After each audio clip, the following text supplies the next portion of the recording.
a man's choices define him. Greetings, virtual wanderers, Aeons here. Let's turn back time to 2009, when Risen first hit the scene. Developed by the folks at Piranha Bytes and published by Deep Silver, this action RPG made its debut on PC and later found its way to 7th gen consoles. You play as a nameless shipwrecked castaway who washes up on the shores of a mysterious volcanic island.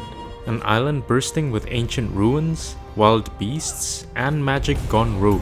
Ryzen drops you into a gritty fantasy world where you slash, dodge, and spellcast your way through danger.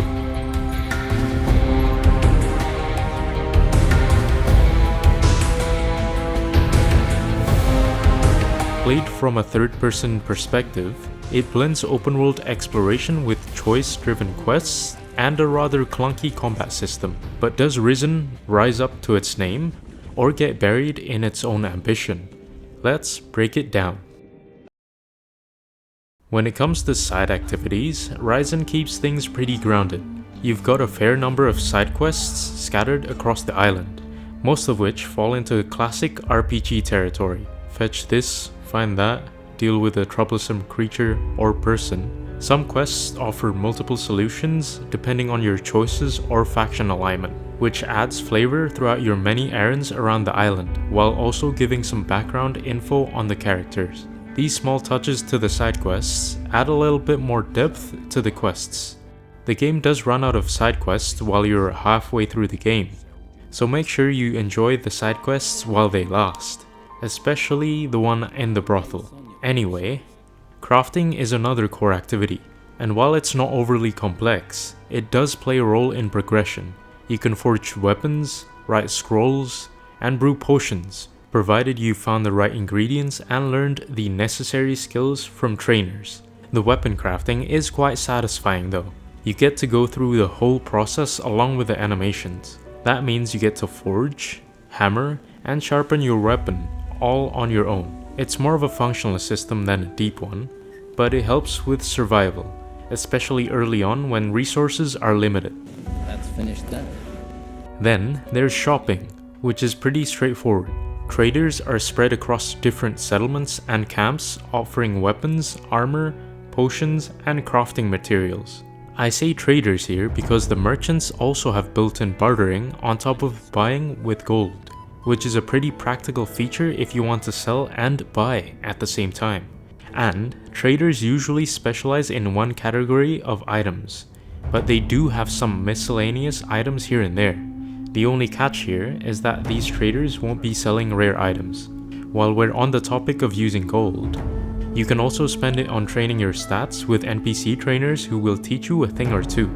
These trainers are also not shown at the start, so you'll have to find them. On the bright side, there are multiple trainers for each expertise, so you probably won't have trouble finding them. But they are quite scattered all over the multiple settlements, and even outside of those settlements as well sometimes. All in all, Ryzen's side activities does enough to get the job done.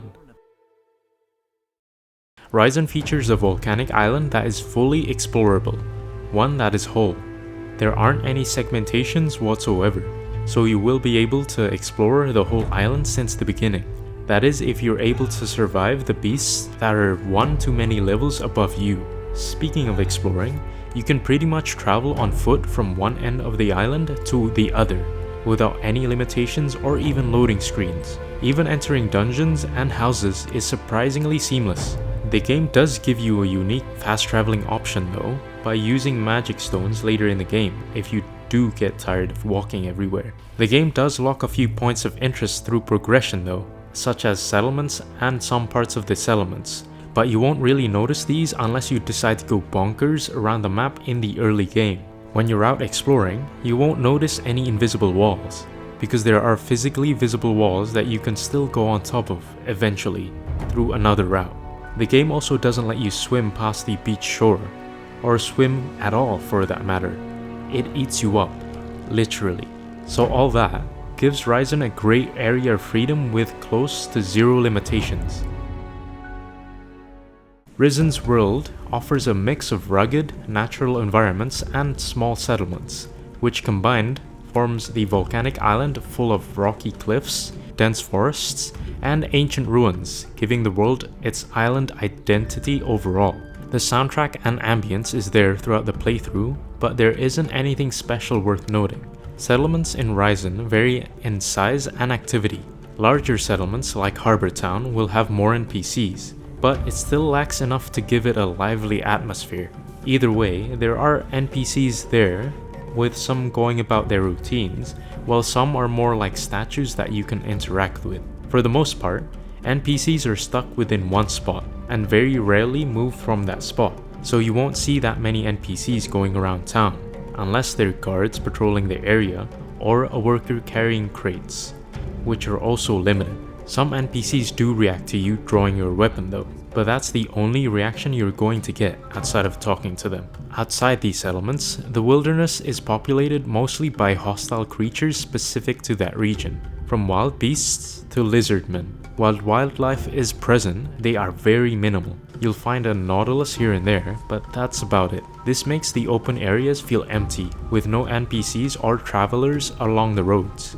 There are occasional camps or houses where you can rest or trade, but these are very few and can even be considered almost non-existent, all of which can make the world outside these settlements feel empty. To put it simply, Ryzen fails to create a lively and believable atmosphere. On to customization, Ryzen offers two customization options centered around your character. Skills are divided into two main categories, faction-based combat and non-combat, and both are tied to the game's learning points, or LP system. Every time you level up, you earn LP, which are then spent by visiting various NPCs who can train you across the world to learn or improve skills. This adds a layer of commitment and planning. You can't just unlock skills from a menu. You need gold, LP, and the right trainer. Your combat style is also largely influenced by the faction you join. Each faction unlocks a different set of combat abilities. Bandits focus more on physical combat, such as swordplay and axe fighting. Mages from the Order gain access to crystal magic, which includes elemental and projectile attacks. Investing LP into these skills improves your effectiveness in both close and range combat. Outside of fighting, you can spend LP on rune magic, crafting, and thievery, which will also determine how you approach exploring the world of Ryzen. Equipment in Ryzen includes a variety of weapons, armor, and accessories, with flexibility in how you gear up. You can equip both a close-range weapon, like a sword or axe, and a long-range weapon, like a bow or a crossbow, at the same time, allowing you to adapt on the fly during combat. There is also a decent amount of variation between each weapon type. Moving on, armor is broken into two slots, helmets and body armor, with each offering varying stats based on protection, but most of them are tied to faction. You'll have trouble finding both of these armor pieces in the game though, since armor choices are very limited. The only way to get body armor is through game progression. Accessories like rings and amulets provide additional stat boosts, or resistances, which add a slight additional personalization to your build, especially when there is a lot to choose from. All in all, the range of equipment and skill-based customization gives you just enough variety of personalization. As for the game's engagement, Ryzen almost hooks you early with its exploration-driven design. There are no quest markers or minimaps guiding you. You have to pay attention, explore, and learn by doing. That sense of discovery ties directly to the small details in the progression. Hidden NPC trainers, powerful gear, and learning points all reward curiosity. The faction system also plays a factor in boosting engagement, as your choice between the bandits or mages shapes your combat style, skill access, and even the quests you receive. These small details give early decisions real weight and keep you moving through the main quests to unlock better equipment, items, and more region local side quests. But the game still lacks a feature that truly drives players to keep grinding outside the main story. Over time, specifically mid-game, that engagement fades. Combat becomes repetitive, progression stalls once your build is set, and exploration loses its novelty as environments and enemy types repeat. There's also the fact that the amount of side quests die down after you reach the halfway mark. Ryzen shows slight early promise for players who enjoy skill-based growth and open-ended problem solving. But without a single feature to tie it all together, it struggles to maintain that momentum through to the end. On that note, Ryzen fails to pass when it comes to engagement. Here you are. I'll leave you to it. Yeah, you won't want to be sticking around. Romanov is waiting at the northwest. Let's be blunt, Ryzen isn't a unique game. It doesn't reinvent the wheel, and it's not trying to. What it is more of a spiritual successor to the Gothic series. The same goes if we place Ryzen in the overall open world scene. The game does have its distinct features, be it a fully explorable world, joinable factions with consequences, skill trainers, and so on, but none of these features are unique in any means. Let's take the case of joinable factions. Ryzen does implement a good choice-driven narrative within its game. However, there isn't anything that makes it stand out in the crowd. The flow of the narrative is predictable, and most of the quests that come within the factions still lack enough depth to make it anywhere close to being unique. Now let's talk about training skills. The game does have a rather unique way of leveling up skills, and that is by talking to NPC trainers. However, although unique, it doesn't add any depth to the gameplay, nor was it implemented well. So having explored the not so unique and unique features Ryzen has, Ryzen isn't the first to do what it does in any of them, or at least if it is, it's not the best at doing it, and it definitely wasn't alone during its period. Even placed with standards along with games in its era, Ryzen's systems, like factions, learning points, and skill trainers were already familiar territory in one way or another. So in the end, Ryzen isn't unique by any means.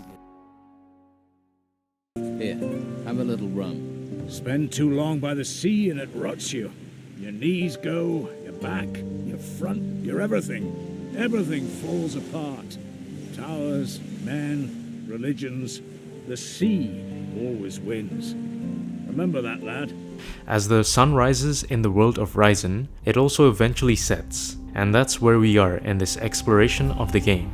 Let's be honest, Ryzen isn't for everyone. Ryzen has more than a couple of flaws, which we would not recommend to anyone starting out their dive into the open world genre. Although the game has a fully unified and roamable world, enough customization options, and also has an acceptable variety of side activities, where it might turn you off is in its world that feels empty, failure to engage players, and almost non-existent attempts to being unique. So that overall puts the game in the D tier bracket in our books.